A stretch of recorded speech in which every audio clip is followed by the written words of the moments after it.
ناظرین آداب، اس وقت ہمارے ساتھ موجود ہیں آل انڈیا مسلم پرسنل لا بورڈ کے نائب صدر جناب مولانا عبید العظمی صاحب، جو اس وقت شموگا کے خصوصی دورے پر آئے ہوئے ہیں۔ آج ہم ان سے ملک کے موجودہ حالات اور مسلم پرسنل لا بورڈ سے جڑے ہوئے کچھ اہم سوالات پوچھنے کی کوشش کریں گے، اور امید کرتے ہیں کہ ان سے تسلی بخش جوابات کے ذریعے وہ اپنے ناظرین کو مطمئن کرنے کی کوشش کریں گے۔ استقبال ہے سر آپ کا شموگا میں اور آج کا انقلاب نیوز چینل پر۔ سر سب سے پہلے بتائیں کہ جو مسلم پرسنل لا بورڈ بھارت میں موجود ہے، اس کی کیا وہ مجموعی طور پر بھارت کے تمام مسلمانوں کی نمائندگی کر رہا ہے؟ کیونکہ گزشتہ دنوں جو اختلافات مسلم پرسنل لا بورڈ کے اراکین میں دیکھے گئے ہیں، اس پر آپ کیا کہنا چاہتے ہیں؟ آل انڈیا مسلم پرسنل لا بورڈ مختلف مکاتب فکر اور مختلف مسالک کے ایک مجموعہ کا نام ہے۔ مسلمان دین کے اعتبار سے ایک قوم ہے، اور مسلمانوں کو اللہ نے اسلام کی شکل میں ایک نظام حیات عطا فرمایا ہے، جس نظام حیات میں داخلی مسائل سے لے کر خارجی مسائل تک سارے کے سارے محیط ہوتے ہیں۔ مسلمانوں کے ہندوستان میں جو مسائل ہیں وہ ملک کے دستور کے مطابق، جہاں تک ملک کا دستور ایک ہے، دستور میں جہاں تک انڈین پینل کوڈ کا سوال ہے وہ سب پر لاگو ہوتا ہے، مگر مسلمانوں کے سلسلے میں مسلمانوں کے جو آئلی قوانین ہیں، داخلی مسائل ہیں، جن کو ہم نکاح کہتے ہیں، طلاق کہتے ہیں، اوقاف کہتے ہیں، قبرستان کہتے ہیں، مساجد کہتے ہیں، اس طرح کے جو مسائل ہیں جن پر شرعی اعتبار سے مسلمان انٹرنل عمل کرتا ہے، ان تمام مسائل کے لیے ملک کے دستور میں ایک قانون رکھا گیا ہے، شریعت اپلیکیشن ایکٹ 1937۔ یہ شریعت اپلیکیشن ایکٹ 1937 انگریزوں کے زمانے میں بنا تھا۔ انگریزوں نے بھی اپنے زمانے میں اس بات کو محسوس کیا تھا کہ مسلمانوں کے داخلی مسائل میں ہم انٹرفیئر نہیں کریں گے، اور جو بھی مسلمانوں کے داخلی مسائل اندر کورٹ آئیں گے ان کا فیصلہ 125 CRPC کے تحت نہیں ہوگا، بلکہ شریعت اپلیکیشن ایکٹ کے تحت ہوگا۔ تو شریعت اپلیکیشن ایکٹ کو جب خطرہ محسوس کیا گیا 1973 میں متنبہ بل لانے کے بعد، متنبہ بل کا مطلب یہ تھا، یہ اڑیسہ گورنمنٹ لائی تھی، ذرا تفصیل طلب بات ہے چونکہ آپ نے سوال ہی ایسا کر دیا ہے۔ تو متنبہ بل کا مطلب یہ تھا کہ آپ نے اگر کسی بچے کو گود لیا ہے تو اب وہ بچہ آپ کا حقیقی وارث ہوگا۔ یہ معاملہ شریعت اپلیکیشن ایکٹ سے ٹکراتا تھا، جس کو مسلم پرسنل لا کہتے ہیں۔ تو چونکہ حکومت ہند نے مسلم پرسنل لا کا فیصلہ، مسلمانوں کے انٹرنل مسائل کا فیصلہ مسلم پرسنل لا کے تھرو طے کیا ہے، ملک کے دستور و سنویدھان میں، تو یہ متنبہ بل ٹکرایا۔ اس وقت ہم لوگوں نے اس بات کو محسوس کیا کہ اگر ایسے ہی ہوتا رہا تو کل نکاح کے معاملے میں بھی، وراثت کے معاملے میں بھی، ہبہ کے معاملے میں بھی، اوقاف کے معاملے میں بھی حکومتیں انٹرفیئر کر کے الگ سے قانون بنائیں گی اور شریعت کو سیدھی ضرب لگے گی۔ اس ضرب سے شرعی امور کو تحفظ دینے کے لیے ملک میں جتنے بھی مسالک ہیں، وہ دیوبندی ہو، بریلوی ہو، شیعہ ہو، سنی ہو، جو مسلمان الگ الگ مسلکوں میں اور فرقوں میں بٹے ہوئے ہیں، ان تمام تر سے یہ اپیل کی گئی کہ آپ اپنے مسلک اپنی ذات تک رکھیے، مگر ملت کے جو مشترکہ مسائل ہیں ان مسائل کے لیے ہمیں کوئی ایسا بورڈ بنانا چاہیے جو بورڈ اس مشترکہ مسئلے کی حفاظت کے لیے آگے آئے اور اس میں سبھی لوگوں کی نمائندگی ہو۔ اس لیے یہ مسلم پرسنل لا بورڈ 1973 میں بنا، یہ ہے اس کا بیک گراؤنڈ۔ سر، مسلم پرسنل لا بورڈ کے آنے کے بعد سے اب تک جتنے بھی مقدمے سپریم کورٹ میں ہو یا مقامی عدالتوں میں نمائندگی کی گئی ہو، اس میں کامیابی نہ کے برابر ہوئی ہے، اس کی اصل وجہ کیا ہے؟ اس کی اصل وجہ ہم مسلمانوں کی غفلت و بے عملی ہے۔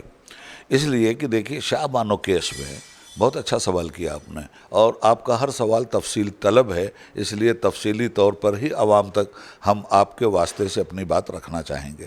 شاہ بانو کیس آپ کو یاد ہوگا، 1985 میں شاہ بانو کیس کے معاملے میں سپریم کورٹ کی فل بینچ کا جو فیصلہ آیا وہ بھی مسلم پرسنل لا کے خلاف تھا۔ اور مسلم پرسنل لا کیا کہتا ہے؟ مسلم پرسنل لا کہتا ہے کہ آپ نے اگر اپنی بیوی کو طلاق دے دیا تو عدت کی مدت تک کے اخراجات، جس کو نان نفقہ اور مینٹیننس کہتے ہیں، وہ آپ کو دینے ہوں گے، اور اس کے بعد آپ کا بیوی سے آپ کی کوئی ذمہ داری متعلقہ عورت کے ساتھ نہیں رہے گی۔ یہ ہے شریعت اپلیکیشن ایکٹ مسلم پرسنل لا۔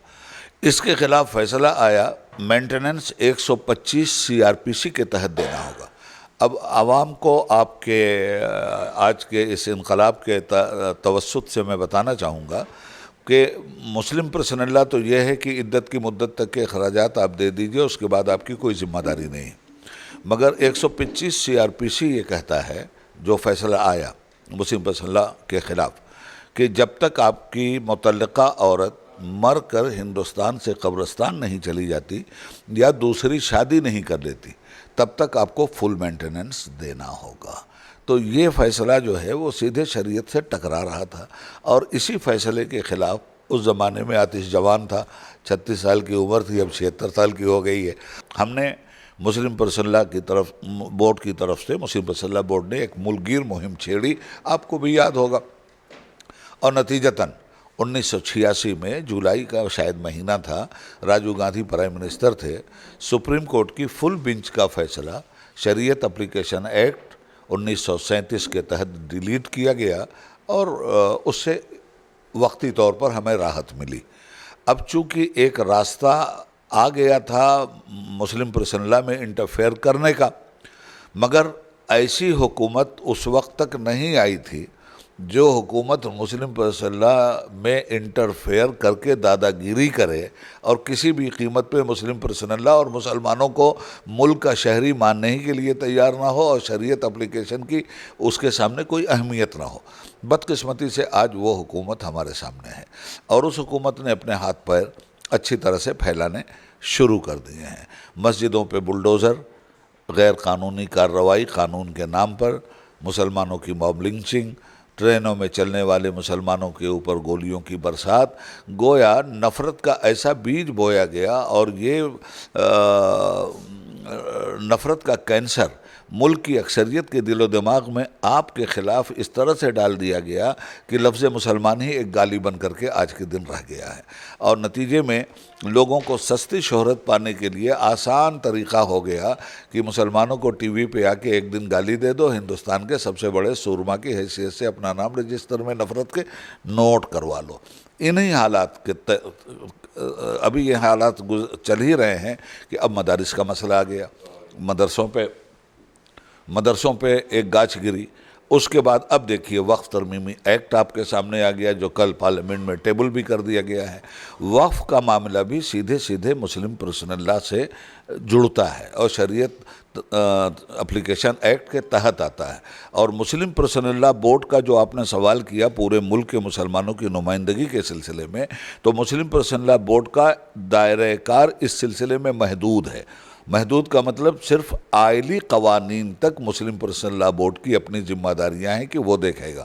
بقیہ ملک میں مسلم تنظیمیں ہیں، سیاسی پارٹیاں ہیں، سیاسی پارٹیوں میں مسلمان لیڈر ہیں، وہ سیاسی اعتبار سے جو پریشر بنا سکتے ہیں، جو دباؤ بنا سکتے ہیں، وہ ان کو بنانا چاہیے، اور مسلم پرسنل لا بورڈ اخلاقی طور پر ہمیشہ ان کی مدد کرتا ہے، کرتا رہے گا۔ تو یہ ہیں ساری چیزیں جس کے تحت مسلم پرسنل لا بورڈ عمل میں آیا تھا، اور یہ ہے اس کا محدود دائرہ، جس محدود دائرے میں وہ اپنا کام حسن و خوبی کے ساتھ انجام دے رہا ہے۔ 1985 میں شاہ بانو کیس میں آپ ایک اسٹار کیمپینر کی شکل میں جو ہے ملک کے گاؤں سے لے کر دہلی میں کیمپین کرتے رہے، اویئرنیس لانے کی کوشش کرتے رہے، لیکن آج وہ حالات نہیں ہیں۔ ان حالات کے باوجود جو ہے مسلم پرسنل لا بورڈ یہ کہہ رہا ہے کہ وقف ترمیمی ایکٹ کے سلسلے میں ملک گیر تحریک چلائی جائے گی۔ کیا اس تحریک سے نیگیٹو امپیکٹ نہیں ہوں گے؟ دیکھیے، کوئی بھی تحریک ایسی نہیں ہوتی جس سے نیگیٹو امپیکٹ نہ پڑتا ہو یا پازیٹو امپیکٹ نہ پڑتا ہو۔ یہ الگ بات ہے کہ کتنے % نیگیٹو امپیکٹ پڑا اور کتنے پرسنٹ پازیٹو امپیکٹ پڑا. سوال یہ ہے کہ اگر آپ اپنے بنیادی اور جائز حق کے مطالبے کے لیے ملک نے جو احتجاج کا منشور تیار کیا ہے اور دستور کے مطابق احتجاج کا جو آپ کو آزادی اور حق دیا گیا ہے، آخر اس حق کا استعمال اس ڈر سے کرنا چھوڑ دیا جائے، تب تو کل یہ ہوگا کہ آپ کی گھر واپسی کا نعرہ لگ رہا ہے، آپ اس کے خلاف بھی احتجاج نہیں کر سکتے. آپ اسلام چھوڑ دیجئے، آپ کو پریشر اور دباؤ میں ڈال کر یہ سارے کام کیے جا رہے ہیں. تو اس کا یہ مطلب نہیں ہوتا. احتجاج ہر دور میں ہوتا ہے. نگیٹو اور پازیٹو کا جو رزلٹ آتا ہے وہ تاریخ کے حوالے ہو جایا کرتا ہے. کیا اس وقت جب انگریزوں کے خلاف آپ ملک کی آزادی کے لیے لڑائی لڑ رہے تھے تب نگیٹو امپیکٹ نہیں پڑا تھا؟ نگیٹو امپیکٹ ہمیشہ پڑتا ہے. نگیٹو امپیکٹ اس معنی میں کہ آپ کو آزادی کی لڑائی لڑنے کے جرم میں قتل کیا جا رہا تھا، چاہے وہ آپ ہندو ہوں کہ مسلم ہوں، سارے مجاہدین آزادی کو تباہ کیا گیا. تو وقتی طور پر تو نگیٹو امپیکٹ ہی نہ پڑ رہا تھا. جان کی ہلاکت ہو رہی تھی، مال کی ہلاکت ہو رہی تھی، اور بال بچوں کا سر فٹ بال کی طرح سے اچھالا جا رہا تھا. تو کیا آپ نے آزادی کی تحریک بند کر دیا تھا یا آزادی کے مطالبے سے آپ دستبردار ہو گئے تھے؟ کوئی بھی اپنے جائز حق کے مطالبے کے لیے احتجاج انسان کا بنیادی حق ہے اور دنیا کے ہر دستور نے اس کو تسلیم کیا ہے. اب اس کو کچلا جاتا ہے، یا تو وہ کامیاب ہوتا ہے یا اس کو کچل دیا جاتا ہے. 1857 میں وہ کچل دیا گیا تھا، 1947 میں اس نے کامیابی حاصل کر لی. تو آپ کو پازیٹو طریقے سے احتجاج کرنا ہے. ہم نگیٹو طریقے سے احتجاج نہیں کر رہے ہیں. اب اگر نگیٹو طریقے سے ہم پہ گولیاں برسائی جا رہی ہیں تو اس کا جواب تو تاریخ کے دامن میں موجود رہے گا، اور آنے والے دور میں ہمیں اس نام سے یاد کیا جائے گا جو مجاہدین آزادی آج جس نام سے یاد کیے جا رہے ہیں. مگر اپنے حق کے لیے تو آپ کو آواز اٹھانی پڑے گی نا. کیا نگیٹو اور کیا پازیٹو. ہم کسی کو گالی دینے کے لیے تو آواز نہیں اٹھا رہے ہیں، ہم کسی کے مذہب کو برا کہنے کے لیے تو آواز نہیں اٹھا رہے ہیں. ہمیں جو ہمارے دستور نے حق دیا ہے، ہمارے اس حق کی پامالی ہو رہی ہے، اس پامالی کے خلاف آواز اٹھا کر حکومت سے یہ کہنا چاہتے ہیں کہ جس دستور ہند پر ہاتھ رکھ کر تم نے قسم کھائی ہے اس کی وفاداری کی، وہ وفاداری تمہاری مشکوک ہو گئی ہے. اس لیے اپنے آپ کو بھی دستور ہند کے غداروں کی فہرست میں نہ لے جاؤ، اور ہمارے حقوق کو بھی ہندوستان کے دستور کی بنیاد پر محفوظ رہنے دو. وقف امینڈمنٹ بل کے سلسلے میں گزشتہ دنوں بھی ملک کے مختلف مقامات پر بڑے پیمانے پر جلسے ہوئے، لیکن ان جلسوں میں خاص بات ایک دیکھنے کو یہ ملی کہ مخصوص مسلک سے یا مکتبہ فکر کے لوگ اس میں بڑھ چڑھ کر حصہ لیے، جبکہ دوسرے طبقے کے لوگ، مثال کے طور پر بریلوی طبقے کے لوگ جو ہیں اس سے الگ رہے. اس کی کیا وجہ ہے؟ دیکھیے، اس کی وجہ سوا حالات کو نہ سمجھنے کی غلطی کے، اور میں کیا کہہ سکتا ہوں. میں نے ہمیشہ یہ کہا ہے، دیکھیے وہ لوگ کیوں ہیں؟ وہ لوگ اسی لیے دکھلائی دے رہے ہیں نا کہ کام کر رہے ہیں. آپ بھی اگر اپنا ذہن صاف کر لیں، مسلک میں سمجھوتا کسی سے نہیں ہوگا، بڑی صاف بات ہے. مگر مسلکی تحفظات کے ساتھ ملت کے مشترکہ مسائل میں تو سمجھوتا ناگزیر ہے نا میرے بھائی. یہ تو میں شاہبانو کیس سے چلا رہا ہوں. مثال کے طور پر موب لنچنگ ہوئی، یہ پوچھ کے ہوئی کہ ہندو کی دیوبندی کو مارا یا بریلوی کو مارا یا شیعہ کو مارا یا سنی کو مارا. ہماری بابری مسجد توڑی گئی، شیعوں کی مسجد کہہ کے توڑی گئی، یا سنیوں کی مسجد کہہ کے توڑی گئی، یا مسلمانوں کی مسجد کہہ کے توڑی گئی. تو آج دیوبندی اور بریلوی پہ تو حملہ نہیں ہے، آج شیعہ اور سنی پہ تو حملہ نہیں ہے. آج تو اس لفظ مسلم پہ حملہ ہے جو لفظ مسلم خدا کا پسندیدہ لفظ ہے. ہمیں دیوبندی، بریلوی، شیعہ، سنی کے نام سے تو ہمارے رب نے یاد نہیں کیا. ہمارے رب نے تو کہا ہوا سماکم المسلمین، ہم نے تمہارا نام مسلمان رکھا اور ہم نے مسلمان ہونے کا دعویٰ کیا، اور مسلمان ہونے کے دعوے کی بنیاد پہ ہماری موب لنچنگ ہو رہی ہے. تو ایسی صورت میں ہوش کے ناخن لینے چاہیے. آپ مسلک میں سمجھوتا مت کرو، میں بھی نہیں کرتا، مگر ملت کے مسائل پہ تو آپ کو سمجھوتا کرنا چاہیے. غفلت کے ماحول سے باہر نکلنا چاہیے، حالات کو دیکھنا، خود لیڈ کرنا چاہیے آپ کو. معاملہ تو یہ تھا کہ آپ لیڈ کرتے، دوسرے آپ کے پیچھے ہوتے. تو نہ آپ لیڈ کرنے کے لیے تیار ہو، نہ مشترکہ مسائل میں لوگوں کے ساتھ چلنے کے لیے تیار ہو. تو یہ تو سراسر آپ کی بے عملی اور آپ کی غفلت ہے. دوسرے کے اوپر الزام رکھنے کا آپ کو کوئی حق نہیں.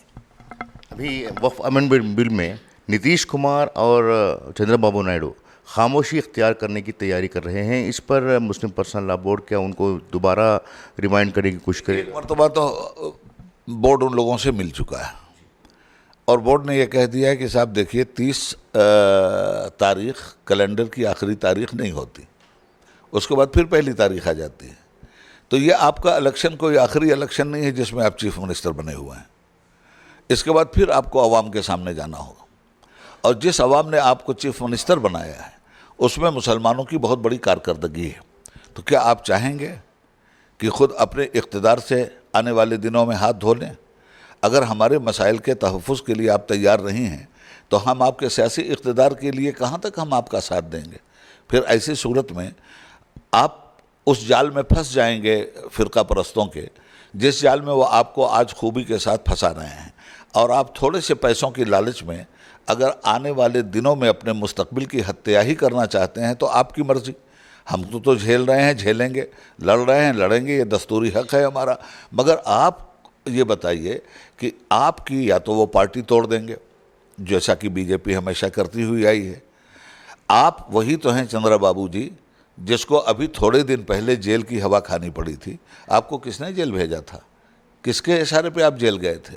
ایسے لوگوں کی گود میں جا کر کے آپ بیٹھ گئے ہیں. ٹھیک ہے, آپ اپنے علاقے کی سیاسی مصلحتوں کو پورا کیجئے, آپ بجٹ سے جتنا کھینچ سکتے ہیں کھینچ لیجئے, مگر آپ ہمیشہ کے لیے نیست و نابود ہو جائیے. ایسی غلطی تو مت کیجئے گا. اور یہ جو وقف ترمیمی ایکٹ بالکل ٹیبل ہوا ہے جے پی سی کی بے ایمانی سے, اس پر بحث ہوگی اور اس پر ووٹنگ ہوگی.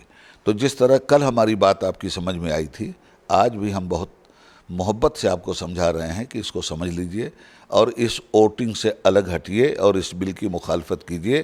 اور اگر یہ بل پاس ہو گیا تو شاید آپ لوگ سیاست کے افق پر دوبارہ نظر نہیں آئیں گے. ایک آخری سوال یہ ہے, آپ مسلم پرسنل لا بورڈ کے ذمہ دار ہونے کے علاوہ سیاست سے بھی آپ کا گہرا تعلق رہا ہے.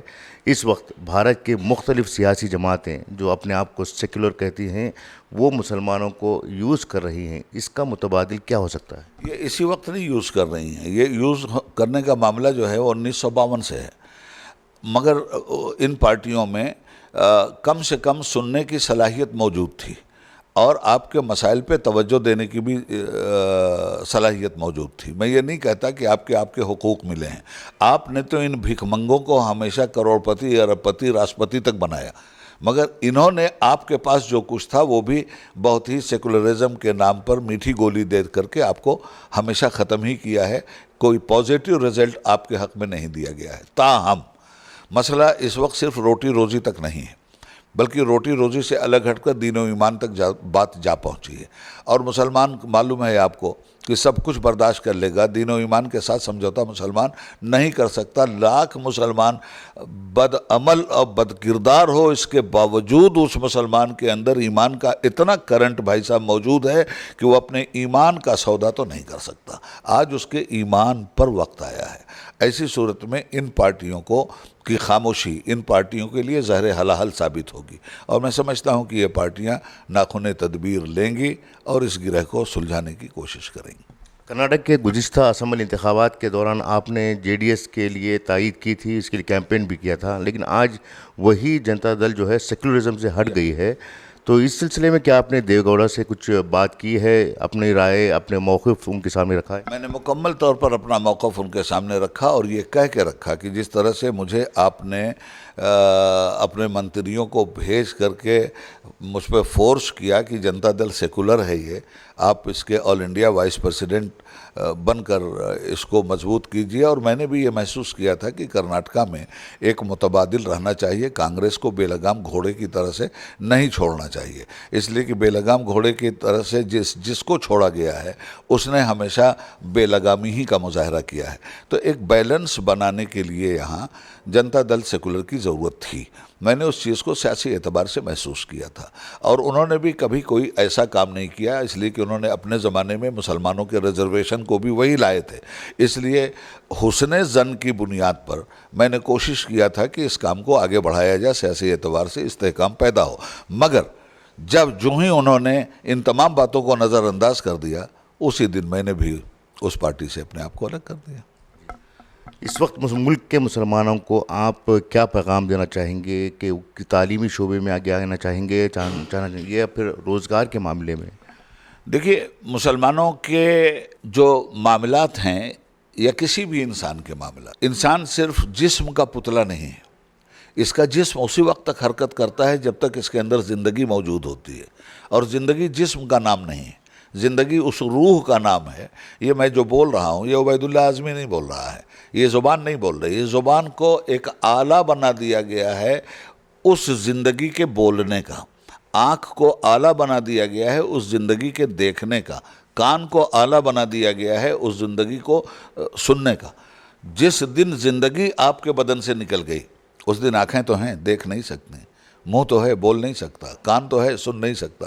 تو اسلام نے جو تصور حیات دیا ہے مسلمان کو وہ سمجھنا چاہیے. اسلام نے جسم اور روح کے مجموعے پر اپنے کو نافذ کرنے کا پیغام دیا ہے. صرف جسم پر اسلام نافذ نہیں ہوگا، انسان کی روح پر بھی اسلام نافذ ہوگا. تو مسلمانوں کو دو کام کرنا چاہیے. میں نے یہ بات ذرا سا اس لیے تفصیل سے کی کہ بات ذرا واضح ہو جائے. دو کام یہ کرنا چاہیے کہ روح کی زندگی کے لیے، روح کی زندگی جو ہمیشہ رہنے والی ہے، اپنے دین کے مسلمات سے جڑنا چاہیے.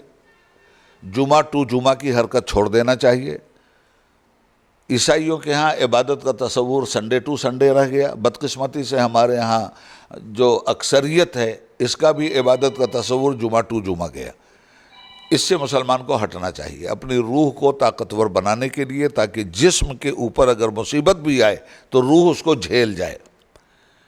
تو دین کے بنیادی ارکان پر مسلمانوں کا عمل کرنا ضروری ہے، اور عمل کرنے کے لیے پھر علم چاہیے، اس لیے کہ علم کے بغیر عمل کی ڈیفینیشن ہی نہیں طے ہو سکتی. نماز پڑھنی ہے تو نماز کے مسائل جاننا چاہیے، مسائل جاننے کے لیے علم دین چاہیے. تو ایک چیز ہے معاد کی زندگی جس کو آخرت کی زندگی کہتے ہیں، اور ایک ہے معاش کی زندگی. اور اس معاشی زندگی میں جسم کی حفاظت ہوتی ہے. تو اس معاشی زندگی کے لیے بھی تعلیم از بس ضروری ہے. اس لیے مسلمانوں کو مشترکہ تعلیم کے لیے جد و جہد بیداری اور غفلت کو چھوڑ کر کرنا چاہیے، تاکہ دنیاوی اعتبار سے اقتصادیات بھی ان کی مضبوط ہوں اور خوشحالی کی طرف وہ راہزن ہوں، اور آخرت کے اعتبار سے ان کے اندر جو عبادت کا مشغلہ پیدا ہو وہ برائیوں اور بے حیائیوں کو چھاٹ کر ایک اچھے سماج اور صاف ستھرے معاشرے کی بنیاد رکھے. یہ تھے مسلم پرسنل لاء بورڈ کے عبید اللہ اعظمی صاحب، جنہوں نے تفصیلی طور پر مسلم پرسنل لاء بورڈ اور ملک کے موجودہ حالات کے ساتھ ساتھ مسلمانوں کے جو حالات ہیں ان پر بھی تفصیلی گفتگو کی. کیمرہ پرسن امتیاز کے ساتھ مدثر احمد، انقلاب نیوز، شموگا.